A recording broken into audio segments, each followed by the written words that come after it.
Our panel today includes Dr. Deborah Elms, Alan Wolf, and Ignacio Garcia-Pejero, each bringing a wealth of knowledge and, of course, a wealth of experience to the panel.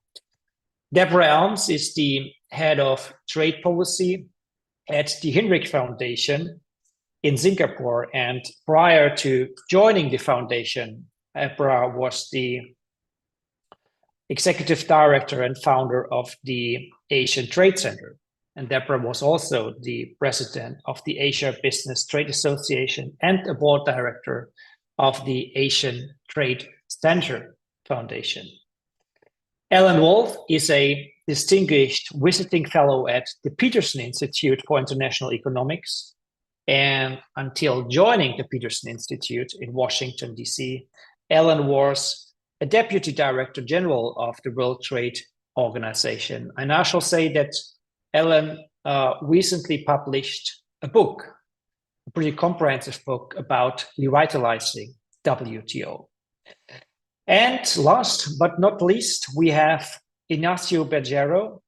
He is a director at the Directorate for Trade at the European Commission.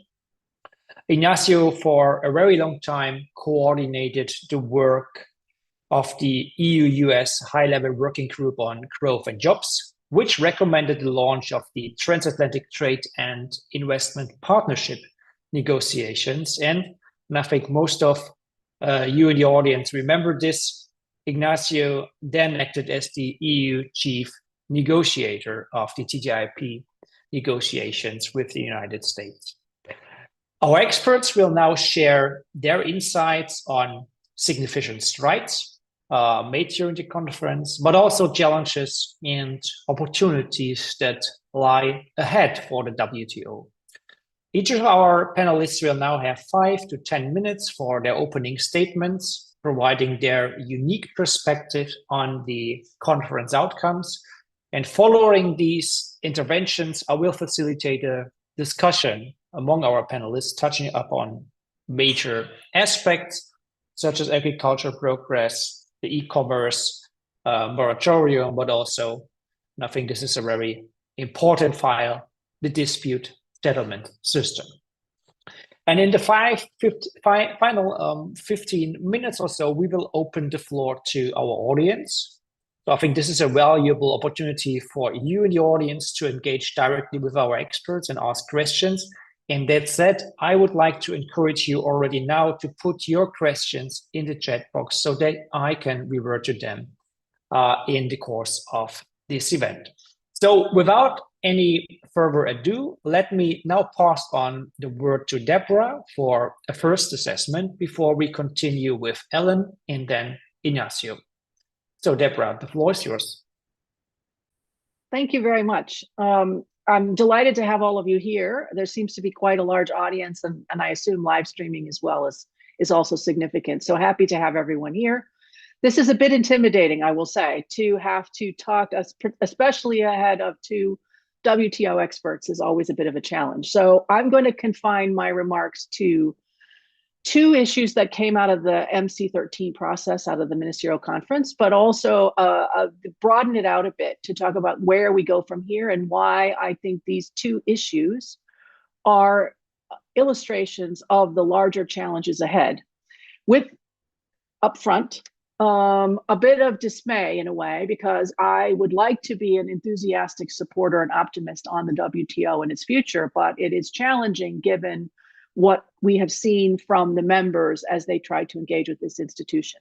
So I would like to be an optimist. You will see from my remarks, I am a little less of an optimist than I would like to be. So let me give you two illustrations of why I'm having a hard time maintaining optimism. And I know Alan will be here to back me up and say, of course, I was wrong. And this is why we still have this fantastic opportunity for reform. I think there are two things there are many things, but there are two things in particular that I want to talk about that illustrate the challenges that the WTO has ahead. One of them has to do with digital trade. One of them has to do with the pathway forward, in particular about the way that we have managed what are now called these plurilaterals within the institution.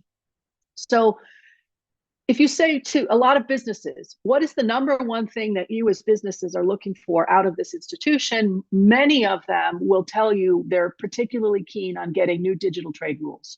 We have almost none in the WTO. It was started, the WTO itself came into force in 1995. That's the same year in which the World Wide Web became a public entity. So we have very little in the WTO that is directly attached to digital. This is a problem. And every year that goes by, there's a growing disconnect between the way the world economy works and the rules of the WTO, particularly as it relates to digital. And so recognizing this problem, the members themselves decided to open up a plurilateral or a smaller conference to discuss this in the Joint Statement Initiative on Electronic Commerce. Those talks have been going on for some time. They are very challenging. I'm sure we'll get into the discussion about why they are particularly challenging, but it was a disappointment that heading into the ministerial, the JSI on e-commerce had decided not to try to table most of the agenda at the ministerial itself, that there was simply no consensus that this was going to be successful. It was said, we drop it for the ministerial, discuss it later. But one aspect had to be discussed, which is what happens with the moratorium on customs duties for electronic transmissions. Now, this could get very long and complicated and technical. I don't want to go into all of that at the moment. Happy to talk about it in the Q&A. But I think what's important to me is that we have renewed, as we have always done, the moratorium on customs duty collection on electronic transmissions. But it was touch and go. It was done as we've seen recently at the very last minute. And it was renewed in a way that suggests that at least some members think this is the last time. So 2 years from now, we will have no more moratorium on customs duties. Be careful, there's a difference between taxes and duties. So no more tariffs that will be applied to electronic transmissions, which again, the definition is unclear, but could be many or all digital trade in services. This is a big problem. So we had an agenda that was very important, got narrowed down significantly through the JSI process. They were unable to reach agreement to head into this ministerial. Coming out of the ministerial, the one thing we have is for 2 years. Of course, there'll be a big lobby effort to try to keep it going. But the point is that we had an important agenda that got narrowed all the way down. And at the last second, the best we can do is celebrate the fact that we have agreed not to do something we were already not doing, right? So let me just repeat that. We were already not imposing customs duties. We said we shall not do that for the next 2 years. So you're not undoing something, you're not changing policy settings, you just agreed not to do something you're already not doing. And even that was a fraught exercise. So this for me is a real symbol of the difficulties that the institution as a whole, and certainly the members within it, are having in discussing what the appropriate rules, or at least the framework for discussing digital trade, should be within this institution. That for me is one problem. So if the institution as a whole cannot get things done, then perhaps the smaller groups within the institution can get things done. And there, the evidence was really, in my view, quite problematic. We had 3 of these initiatives going forward. The JSI on e-commerce, which I just mentioned, decided not to proceed, at least at this ministerial. Of course, the negotiations are ongoing, but the ministerial discussion was not tabled at the ministerial. We had an initiative on services, services to regulation, which had already been approved, and which the members had discussed how to anchor that within their own individual schedules. And even there, although we celebrate the launch and entry into force of this agreement, not all of the schedules have been approved, and not all of the members have actually done the work to put their own commitments into their schedules. So again, even in this plurilateral that we had a big celebration about, ultimately, it's not clear to me exactly what it's going to do. And we couldn't get approval across the members who have submitted services schedules, and not everyone had submitted services schedules either. So we had sort of 3 reasons for a little more disappointing than it sounded. And then the last thing that I just want to talk about in this context is what happened on the investment facilitation agreement, where we had a very large number of WTO members have signed on to this, have agreed to this, but they were unable to get it anchored into the legal text of the WTO. Now, for me, this is a deep worry, because if you can't get that kind of plurilateral anchored into the WTO rulebook, then you say, well, what hope do we have for future kind of initiatives? And what is it we're going to do with members who are blocking these kinds of behaviors? And are we going to actually think about some serious substantive reform? And even if we get serious substantive reform in which somehow we solve this, need for consensus, or at least the lack of hostage taking by some members for certain issues, it's unclear that we're going to make a lot of forward progress, and certainly not a lot of forward progress quickly in these smaller, I say smaller, but remember that the number of member states participating in these plurilaterals is actually the substantial majority of the members themselves. So it's not like there's 5 of us in the back corner who are negotiating something. This is actually a very big deal.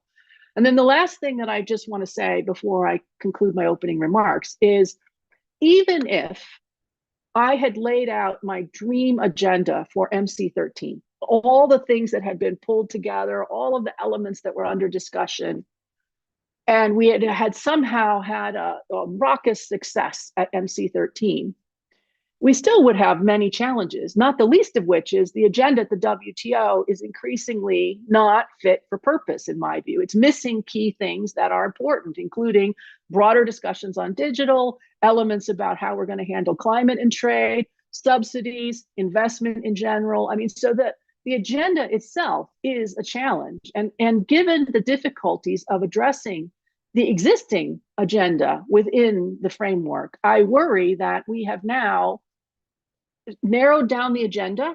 We have narrowed down who's talking about that agenda, and we still can't get an outcome that is actually happening. And so this is why I am more pessimistic, or at least less optimistic than I would otherwise be. And I'm happy to be here with everyone to have this conversation and let you try to convince me that I'm actually too pessimistic and that there are better reasons for optimism out there than what I had imagined. So let me turn it over to my colleagues and see how we do at convincing each other and this audience as a whole. Thanks. Yeah, very, very good, Deborah. Thanks for setting the scene. Before we move on with Ellen, we will probably have or share with us a more positive perspective. Let me ask you one follow-up question. You referred to issues with the agenda setting, the agenda not living up to things that really matter in today's economies, especially in the more developed world, and also the issues that we see with plurilaterals in general, especially the investment facilitation agreement. I think for our audience, it would be helpful if you could briefly refer to the legal impediments that we have at the WTO that currently prevent plurilaterals from gaining traction or plurilaterals from actually being implemented. Well, I'll leave it to my lawyer colleagues to go into the technical details of this, but I think the key is that in order to have a plurilateral under some approaches, you need to have consensus by the members that that agreement at the end of the day can be added to the WTO legal text. That's what the investment facilitation was trying to accomplish. That was a challenge. There are other ways to do this, and that's where the Services Domestic Regulation Group was able to sort of navigate a pathway, potential pathway, which is because there were existing commitments by the members for services, you could take an agreement and essentially paste it into everyone's individual commitments. And then by reflection, of course, the institution as a whole now has captured that information. The problem we have is if you can't use a services type approach, put it in an individual schedule, if you don't have a schedule that it could be docked onto, like e-commerce goes where, it's unclear, then you have to have some kind of commitment in which to put this into the WTO legal framework. And if you don't, then you have to leave it outside of the WTO framework. And that is also challenging. So then what are we doing? And viewers of the WTO may recall that when these plurilaterals got underway, there was a whole discussion, and there was a discussion through most of the negotiations. How, at the end of the day, would you put these agreements, should we get them, into the WTO? And the consensus at the time was, let's just start. Let's not worry about what we're going to do at the end. Let's just start the negotiations, and then let's see how it unfolds. Let's see if the issue becomes more clear. as we are negotiating, and then we are discussing a concrete agenda and a concrete set of commitments. And we can, at that point, decide how we want to handle the incorporation of whatever the actual agreement is, rather than a sort of hypothetical, I would generally like this idea. I think it's a great general purpose. Okay. We should do something about that. So that's how they tried to solve this. But again, when you're at the rubber meets the road, right? The agreements are done. What are you going to do with them? And at that last moment, or at least at the moment so far, some challenges. Now, that doesn't mean it can't be solved. And everybody gets back to Geneva, and maybe some spirit of goodwill suddenly blooms and everybody says, yay, let's just make it happen. So it's still possible. But I just think, for me, it's a problem. It's a sort of symbol of the difficulties you have in pursuing alternative pathways to get momentum on key issues. Yep. Okay, thank you very much. That was already a lot, and I think many of these perspectives are actually shared by others, including those that are involved in the WTO proceedings, but also those that observe what's going on from the sidelines. Ellen, can you share with us perhaps a more positive note regarding the achievements that we've seen at the MC13, but also the challenges that remain there for us? Thank you very much, Matthias, and I'm glad to be joining you today with this audience. MC13 is not one for the history books, so no fundamental disagreement with Deborah as what are the facts as to what occurred. It's cheering that small members were added because the WTO heads for universality, so they're very small countries. Timor-Leste and Comoros joined. Others are in the wings. And it matters a lot to these countries. They work very hard. The average time of getting into the WTO is 18 years. They have to reform their entire economies to get into the WTO. This is something Russia went through. It's something China went through 20 years ago for China, a little over 20 years ago. Enormous effort that takes place. And the next one up is probably Iraq. Some of these countries are conflict affected, and it means the world to them that maybe they can improve their economies, raise the standard of living of their people, and maybe they have a better shot at peace in Sudan, South Sudan, Somalia, and a host of other countries that are in the wings trying to get into the WTO. So the institution is still valued highly by quite a number of countries. In fact, all of them pledge fealty to it. One can question sincerity of some of the pledges, and we're disappointed perhaps at the results from time to time. I was not surprised in any way by this ministerial. One always hopes for more, but 6 months ago when I was in Geneva, some very astute representatives of countries that I met with said, the best we can do is hold the line, no backslip, no backsliding. And that's what happened. The outcome was that digital commerce, so-called electronic transmissions, but really e-commerce, is still not subject to tariffs. And that was essential. Now, there's perhaps a little bit too much applause for standing still, but we live in a very difficult world in which Europe is at war, the Middle East is at war, and the tensions with the Far East, between the United States and the Far East in particular, are very strong. So what's the stock taking look like? The dysfunctions, the deficiency of the WTO, deficiencies, were on display at MC13, unfortunately. There are four I would point to. What are the shortcomings that are most singular? As Deborah pointed out, the negotiating function. As of MC11 in Buenos Aires in 2017, began the process of do you want to negotiate on something? You can do it. And not everybody need be on board. And they managed to come to several agreements, one as Deborah said, on domestic services regulation, another on investments facilitation for development. Now, what's the next step?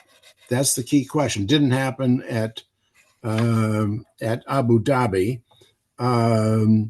My feeling is either the recalcitrants, those who are negative, working on a strange idea of consensus that means unanimity, which has to end. The ambassador of Singapore has come forward with the idea of responsible consensus, meaning if it's not harming you, why are you standing in the road, taking a hostage or two, and preventing matters from moving forward? Well, either those countries that are against recede. This is mainly South Africa, led by South Africa and India. Or you just do it. What does that mean? This doesn't sound, Deborah's looking for legal expertise. This is not very much legal expertise. This is saying, like the JSIs, the Joint Statement Initiatives took place themselves, you just say, I'm doing it. This is an agreement. We're going to have it at the WTO. I don't care whether it's in an Annex 4 or create an Annex 5. We're having one, by the way. And if you want to join, you can. If you don't want to join, that's fine. It's non-discriminatory. The secretary is going to support the endeavor. That is not acceptable currently.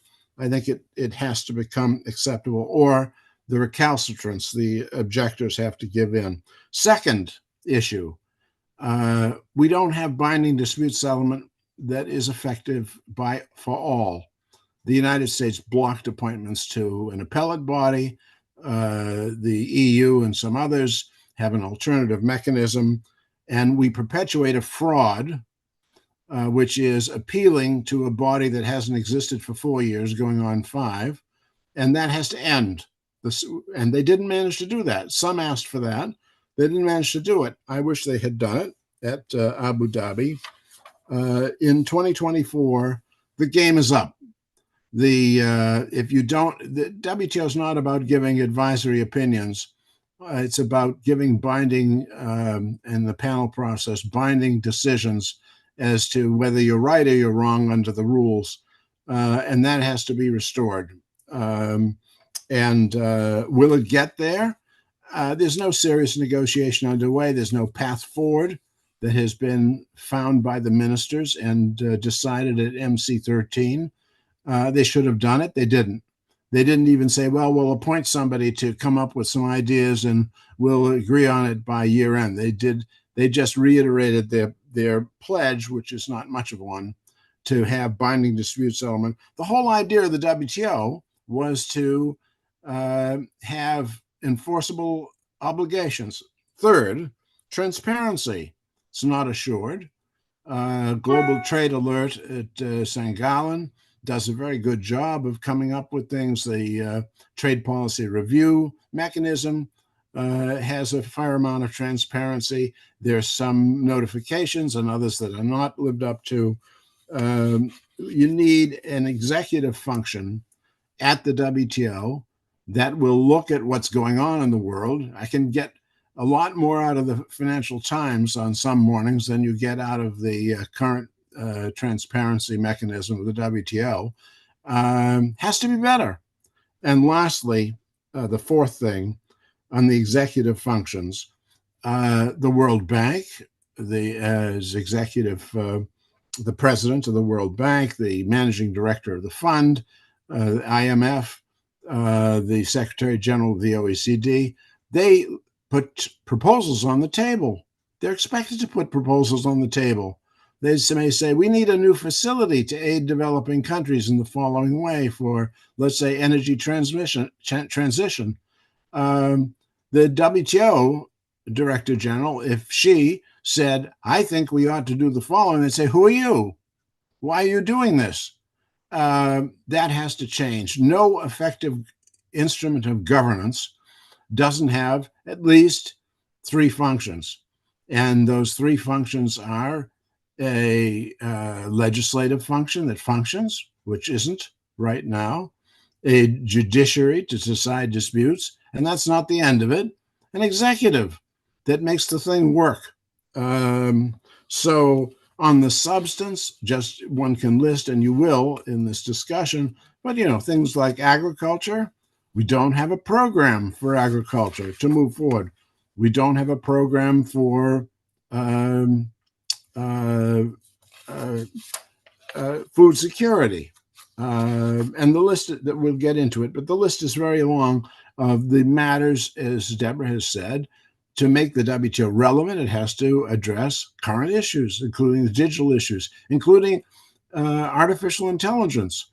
Are we going to trade in fakes, which is where we're headed for with artificial intelligence? WTO has an aspect of it. It's not going to set the standards for artificial intelligence, but it does have a role to play that it has to fill. So I'll stop there. But the list is long of the things the WTO should be doing, can be doing, and I think in the future will begin to do. Yeah, thank you very much, Ellen. That was also a pretty comprehensive overview of, I would say, more the challenges that lie ahead for the WTO. I am very happy that you also raised an issue that may, in the end, result in an improvement in the organization, how the members work. That would be an empowerment of the Secretariat in line with what we see in other international organizations. Not sure if this is going to happen anytime soon, but talking about a more pressing issue, the future of the dispute settlement system, you briefly touched upon this. What do you think are the EU's and the US perspectives? Is there any common ground shared between the EU and the US currently with regard to major reforms of the dispute settlement mechanism, and what may we expect, or what can we expect after the EU and US election? I think that the progress that's been made identified to date informally by the Guatemalan Mr. Molina, the until recently deputy permanent representative, put together a series of changes that the U.S. could probably buy, probably the EU could buy, improvements in the way the panel process works. What was left out? Should there be an appellate level? And what do you do about national security findings? And is it binding? Or is there a way to block an opinion? I don't think a panel decision from taking final shape. I don't think there's common ground between the U.S. and the EU on that. I hope I'm wrong, but I think there's a way through it. The way through it is to say, look, we recognize that trade remedies were narrowed excessively, and so precedents are not going to be binding the way the appellate body had thought it was. Secondly, national security, we recognize that countries will make their own decisions. It's political questions, not going to be decided by a panel, but you pay a price.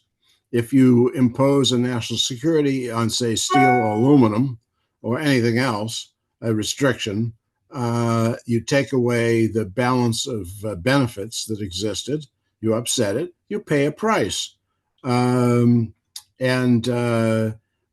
think that there'll be a resistance on the part of the U.S. I sense, to an appellate level. Some form of an appellate level makes sense as long as not everything is appealed and it becomes an excuse to make every dispute endless. The Boeing Airbus dispute went on for a decade and a half. That's not sensible dispute settlement. So I think they could find further common ground if they really sat down and tried, but that discussion isn't taking place to my knowledge. Yeah, thank you very much for this assessment. Now over to you, Ignacio. What's your, let's say, preliminary assessment of what's been the achievements at the MC13? And please feel free to respond to remarks earlier made by Deborah and Ellen. No, thanks a lot, Matthias. And I will try to be neither optimistic nor pessimistic, but hopefully give you as objective as possible assessment about what happened in MC13.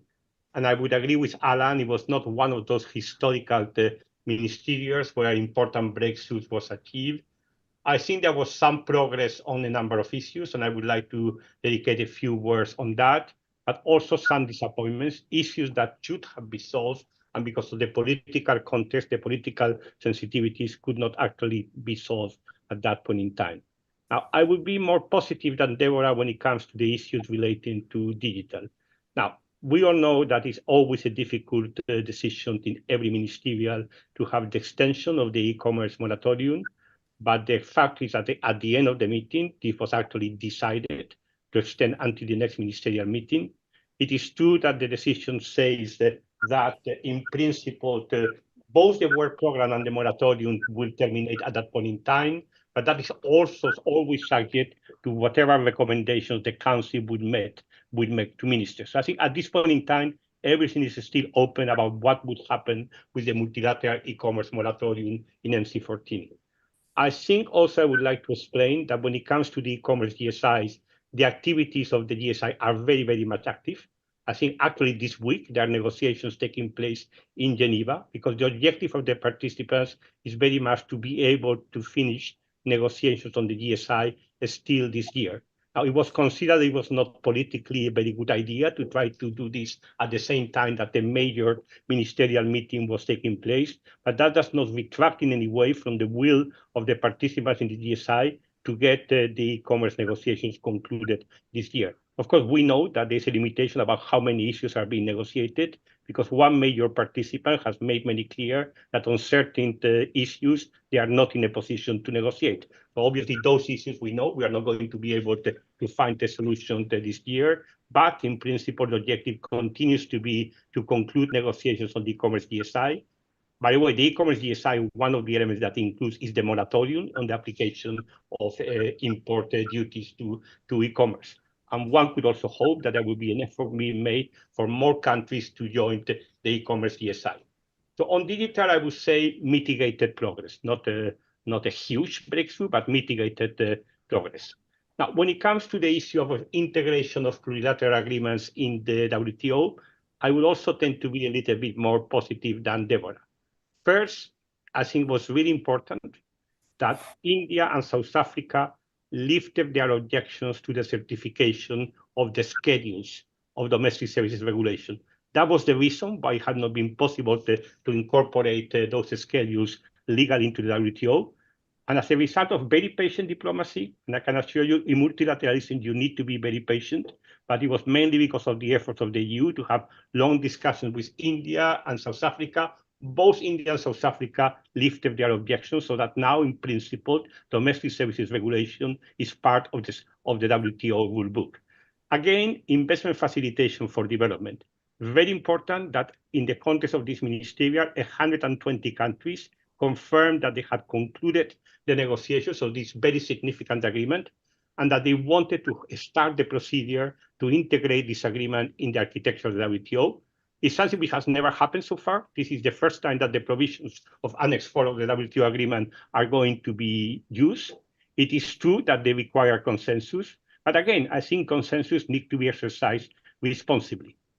At this point in time, India has raised some objections more of principle. South Africa has raised objections less of principle, more of legal clarification. And the discussions are going to start immediately in Geneva. It's already this week in the General Council to see what is the way forward to integrate this agreement in the WTO. So again, I would say the route to integrate open plurilateral agreements of an MFN nature is very much open. And I don't think that I would draw any conclusion from MC13 that this is not a flexibility that WTO members are ready to contemplate. Now, we will need to see what happens between now and the end of the year. We will need to see in particular the position of India, because as I said, I would note some degree of difference between the nature of the objections raised by India and the nature of the objections raised by South Africa. We would really need to see how the discussion develops in Geneva between now and the end of the year.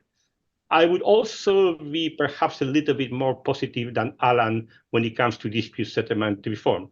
First, I think it's really highly significant that only after 1 year of work, there has been a 54 pages document of very meaningful reforms of dispute settlement that has the support of the broad membership of the WTO. It is not a consensus text, but it has a support of the broad membership of the WTO.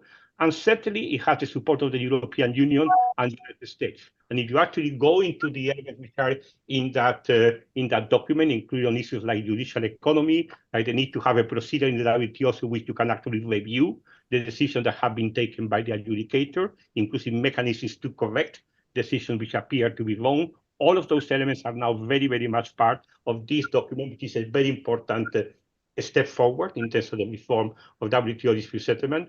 Of course, as Alan has said, we still have the most difficult issues to tackle. The issue of appeal is really fundamental, I would say, for almost all members. It is something that still there are some divergences between the perspective of the EU and the Europe and the United States. I don't think that those differences are unreachable. I think that the discussion that we are having in Geneva show that if the right political context is there, I think we should be able to find a solution also on the issue of appeal, and indeed also on the issue of national security that has been mentioned by Alan. Of course, we all know that there are important political developments that would take place in the United States between now and the end of the year. And it is clear that the feasibility of reaching an agreement by the 2024 deadline would also depend on political developments in the United States. So these are the three areas where I would say at least some progress, or mitigated by some progress. At the same time, I would say three important disappointments. We were not able to conclude negotiations on fishery subsidies 2. And there was a huge investment to try to get an agreement ripe for conclusion in MC13. I don't think there's more technical work that needs to be taken. I think it's just a question of political decision making. And I suspect that because of the political sensitivity or the particular political context in which these meetings took place, it was not possible to get the agreement to conclude these negotiations. But I would say we were really very, very close. And now it's really just purely a question of political decision-making, whether or not we can cross the finishing line whenever the political conditions are ready for that. I think it was also disappointing that we didn't find a way forward on agriculture. Let me say that the European Union invested very heavily in trying to find a way to reconcile the different perspectives of different members. We were actually leading a small group discussions already 6 months before the ministerial, involving the United States, India, Brazil, Canada, South Africa, China, to try to find a way forward to make it possible to advance on the agriculture negotiations. Unfortunately, we did not succeed. At this, still we have the problem that at least for one member, they consider that the issue of public stock holding is a precondition for making any progress on the rest. Where for other members, particularly the agricultural exporting countries, the issue of public stock holding, yes, needs to be solved, but it needs to be solved in parallel with efforts to reform trade distorting domestic support. I think we were as close as we have ever been for quite some time to get the basis for an agreement to advance negotiations on agriculture, but again, it was not really possible to take that step. Obviously, because of the political sensitivities which are attached to the agriculture negotiation in some of the important players in the WTO. And I would say that the third disappointing, we have been very much promoted in the European Union that in order to make the WTO relevant for modern trade challenges, you need to be able to discuss some issues which are critical for the global trading system. You need to be able to talk not only about agricultural subsidies, but also about industrial subsidies. And we had actually proposed to start a program of deliberation on the interface between trade and industrial policy. By the way, China was ready to move forward on this type of discussion. And let me say that, by the way, China also made a very important announcement on fishery subsidies, because they made clear for the first time that China would be ready to take a binding commitment not to apply special and differential treatment in the fisheries subsidies negotiation. but unfortunately it was not possible to lift the objections of some other members, notably India, to including any new items in the agenda of the WTO. So again, there we need to see how we can advance those discussions, and we need to look into different ways in which these ideas can be discussed in the WTO, regardless of whether or not we have a formal mandate to do so. I would agree with Alan that certain things you just basically need to do them among countries which have an interest on pursuing certain discussions. By the way, trade and climate and trade and environment is a little bit more complicated. There's a huge amount of discussions taking place in the WTO about trade and climate. There are few issues which are more debated these days in the WTO than the trade and climate interface. We have the Committee on Trade and Environment, where we have very intensive discussions on those issues. There were a lot of plurilateral statements on different aspects of the trade and environment interface. So even if we don't have a paragraph in the Ministerial Declaration on Trade and Climate, I don't think that means that the discussions are not going forward. I think there's quite a substantial coalition of members who want to see how to advance on those issues in the WTO, and maybe it would be easier to make progress plurilaterally rather than multilaterally. But in any case, I think those conversations will be going. So all in all, I would say a mixed bag, to be very, very frank. And we in the European Union would certainly have expected more, and we went there very much committed to have a more successful ministerial. And let's be clear, we are living in a very geopolitically complex world.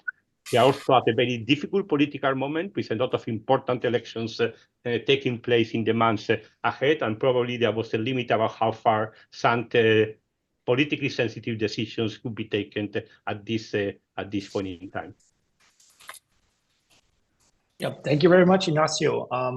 I can see that there's also, let's say, reason for having a rather optimist view on what's been the achievements at the recent ministerial, considering that, as you said, it requires a lot of patience in international economic diplomacy to see material outcomes. All of you addressed one area, which is digital policy or technology policy,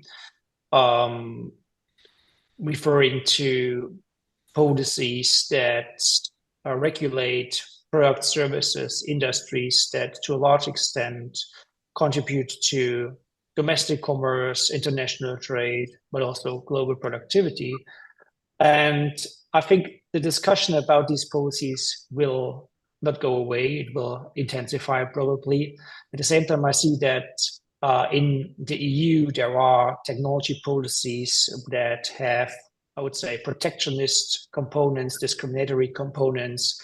The US is pushing for technology control policies.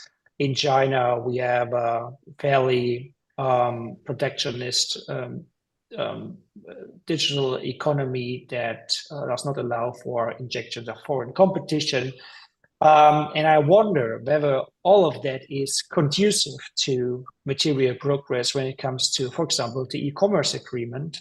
And I would like to hear your perspectives before we open the panel to questions from the audience about whether we can still expect continued full support from the EU and the US in shaping the e-commerce agreement at the WTO. Starting with you, Ignacio. Well, first, let me make one point. It is clear that it is necessary to have strong tools to regulate the digital economy, where it is from the point of view of privacy, where it is from the point of view of competition policy. So I don't think that having a strong regulatory tools is in any way a sign of protectionism. But it's very clear that there is some issues which are politically sensitive. At this point in time, the EU, as you know, has just very recently concluded a digital agreement with Japan, which includes issues relating to localization requirements, issues relating to data flows, issues relating to source code. And we are very actively engaged in those negotiations with Singapore and I think also with Korea. So apart from the discussions which are taking place in Geneva, there's also a very active bilateral agenda to try to see how to develop the rules for the digital economy. Now, the United States, for its own reasons, which traditionally was the big proponent of having rules on those issues, have now decided that they need to take a pause, and they are not engaging at this point in time on the more sensitive aspects of the discussions, localization requirements, data flows, and source code. So now we don't know for how long this policy is going to be there in the United States. As I said, that means that, for instance, when we are negotiating on e-commerce, we are not talking about those issues. I mean, it's very clear that it doesn't make a lot of sense to agree on those questions without the United States being in a position to negotiate about those. We are just leaving those issues for perhaps a later stage, and we are trying to agree on as many rules on the e-commerce as possible, and also including the question of the moratorium on the application of duties on e-commerce. But of course, it's what happens in the WTO, and it's also what happens bilaterally, plurilaterally, and at this point in time, I think the European Union has a rather active digital agenda, which we think is compatible with actually being able to apply the tools that need to be applied in order to ensure proper regulation of the digital economy. Deborah, what are your views? I mean, again, I would love to be an optimist. And certainly on behalf of the business community, it would be much better if we had global rules. If we had some set of global rules, even if they were thin, the fact that they were consistent across all of the member economies would be better. It would certainly be better for small firms that are trying to operate in the digital world if there was some certainty about what the rules would likely be, or at least some framework that helps guide domestic policy around digital. We're not there. So then, like, how long is it going to take? I mean, I think one of the biggest challenges for WTO in general, but certainly WTO in the digital space, is the time lag between when the WTO decides the conditions are ripe and the stars are aligned and everybody is in great shape to be able to agree to something, and where the business community is at, and where, you know, customers are at, and consumers in general. And I think that disconnect in digital has always been large, but it continues. Every day that we miss an opportunity to make global rules is a problem, actually, because of the speed at which the digital economy is becoming the economy. And, you know, we need some consistency in rules. And what we're getting instead are different jurisdictions that are regulating differently. And they're regulating differently on all kinds of things. And the more that we have divergence in the regulatory environment, legal environment, domestic application of rules, the harder it will be to try to stitch it all back together again and make some kind of global or regional agreement. You know, so this is deeply worrisome. If you are concerned about where the future of the economy goes, it can't just be, as much as the moratorium is important, it can't just be about the moratorium. And I would argue, actually, on the moratorium, I mean, I fought hard for the moratorium. I'm delighted it's back in place for 2 years. But actually, that's like the tip of the iceberg. I mean, the real challenge is about what are we going to do on digital. Remember that tariffs are different from taxes. What are we going to do on digital taxes, for digital services taxes, cross-border application of e-commerce, which is becoming a real problem, especially when we are dropping de minimis for tax to zero. I mean, there are so many problems that companies are facing in trying to deliver services and goods across borders digitally, or however we want to define it, that it's very frustrating to listen to officials who, admittedly, like Ignacio, I know that you have worked your tail off. Your patience level, you should be awarded a sainthood just for your patience. But it's hard because you talk about where you want to get to, and it's, I mean, it's like watching a snail move forward, and if you're in the business community, like, that is frustrating, session after session, year after year, ministerial after ministerial. Yay, the snail moved 2 inches forward. Fantastic. Yeah, that's fantastic.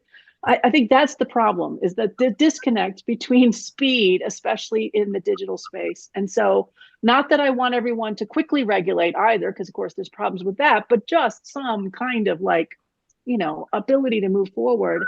And I would say to both Alan and Ignacio, both of you are optimistic about what will happen, but I would suggest, what is it that you think is going to happen between now and I don't know when? Let's pick a date, a year from now, 2 years from now.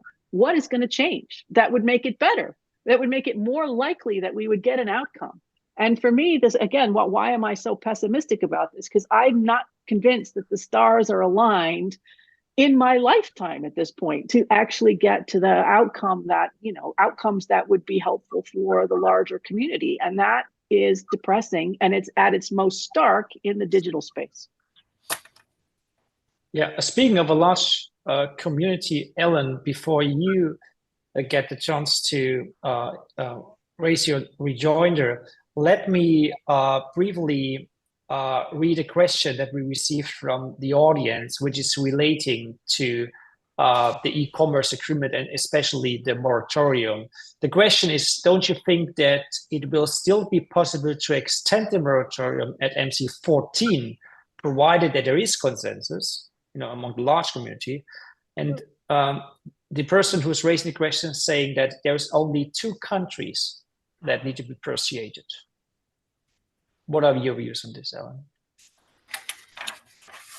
Yeah, a couple of things. One is we're moving closer together in some areas. The U.S. is concerned about privacy in a way that it wasn't before. It's closer to the community on privacy than deeper into the past.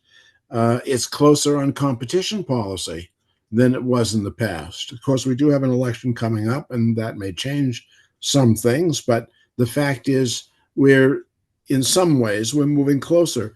China applies to, and did apply to, join the comprehensive CPTPP and Progressive Trans-Pacific Partnership, which has in it a number of digital areas of agreement. How does it comply with those? That's something for the CPTP members to join. The moratorium,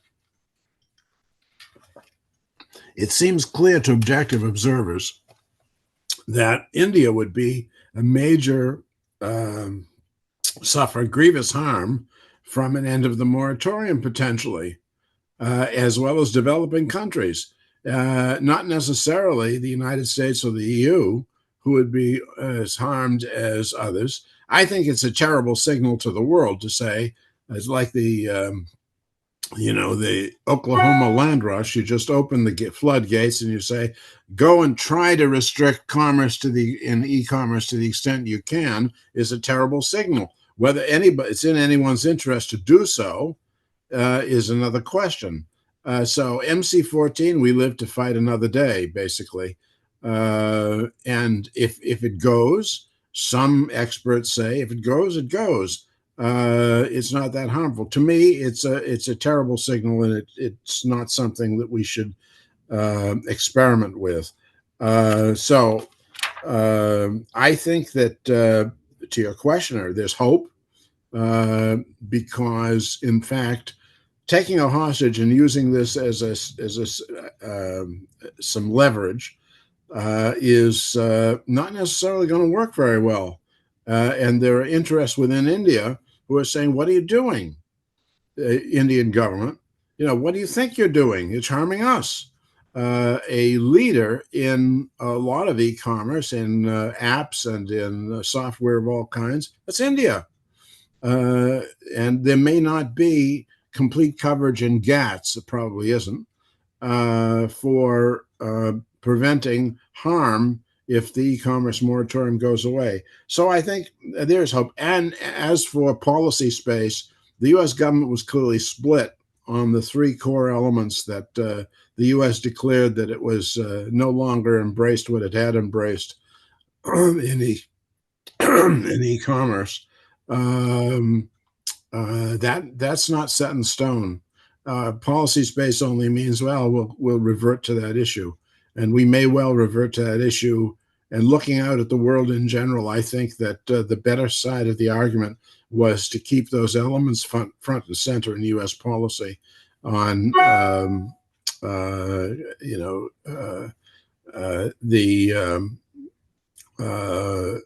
cross-border data flow and server localization and protection of source code. So we may be well back there. And what happens if the moratorium is gone? We'll protect those things ultimately in the U.S. and the EU. I mean, and will prohibit the infringements of the freedom of cross-border data flow. That's what we believe in, even if there's some doubts in some quarters of the U.S. government for some reasons unrelated to international trade. Yeah, thank you very much. Let me just read one comment and then ask you all one final question, bearing in mind that we are running out of time. There was one comment made stating that often the focus is on the negotiating function of the World Trade Organization. But there's another important function, that is the trade policy review, basically checking the compliance of national regulation, increasing transparency, and so on. And even though the WTO is not perfect, it is said it is especially important for smaller countries if we don't want the rule of the strongest. So I think that's also a valid point. Now, a final question, and I imagine that this question could pop up, and many are actually very interested in, looking into the future, especially after the US election that we are going to see. And the question that I want to ask you all, and that would be the final question for today, and this was raised by our audience as well. What will happen to the WTO if Trump wins the US elections? Starting with Ignacio, then Deborah, and then Ellen, please. I think it would have been better to ask Alan to answer that question before. Now, we already have experienced one Trump administration, and we already have experienced a number of disruptive actions by that administration on the functioning of the WTO, or at no point in time did the US consider leaving the WTO. I mean, for us, the WTO is a vital institution. It is something that we think is key to maintain the stability in global trade, to prevent the risk of fragmentation. And therefore, I'm convinced that even if there was going to be a US administration that would not be particularly supportive of the work in the WTO, the European Union will certainly continue to work supporting the WTO. I mean, Alan at some point in time referred to the multi-party interim arbitration agreement, a decision taken by a significant number of countries to maintain a functioning two-tiered dispute settlement system after the United States decided to block the appointment of members of the appellate body. So I think that, in my view, if there was going to be a similar type of attitude coming from the second Trump administration, I would expect that we would still try to work with as many members as possible to maintain a functioning WTO system, even if it might not be very much working in relation with the United States. But I mean, we're still very far away from November of this year. Yeah, and we will still need to see the outcomes of, I think, May 2024, which is when we have European election. Deborah, your final remarks on the WTO after the next US election. After Trump? I mean, I don't think we've seen much of anything yet on trade. I think Trump 2.0 is going to be far more damaging, and far more damaging on trade. So does the WTO survive? Maybe it survives because it sort of somehow operates without the Americans, but you're going to be lobbing hand grenades on a regular basis at this institution, and I don't think it's strong enough to withstand that kind of assault, starting with things like an across-the-board 10% tariff and 60% tariffs or reciprocal tariffs. I mean, you have completely undermined the structure of this institution, you sort of on day one, if you will, and you're not going to get better after that. So I again, this is partly too why I'm nervous about the WTO and MC13.